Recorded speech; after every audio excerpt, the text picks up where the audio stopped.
وهكذا. محدش يجي جنبي. السلام عليكم ورحمة الله وبركاته. يا رب تكونوا بخير. فيديو جديد وتحدي جديد يا رب يعجبكم ان شاء الله خير ان شاء الله. معانا النهارده انا بس طبعا قبل ما نقول اي حاجه صلي على النبي عشان السلام واشكر كل الناس اللي اشتركت. أيوة. واللي هتشترك وانزلي فعل زر الجرس كده واشترك في القناه واديني لايك. ايوه.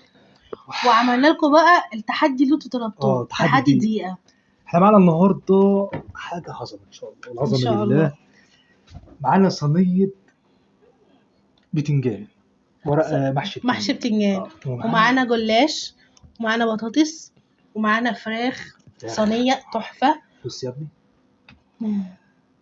وهتقح. ومعانا رز وشوربه لسان عصفور اللي ما بنقطعش منها ولفت بقى من ايد الحاجه ست الحبايب يا حبيبي. وطبعا البطيخ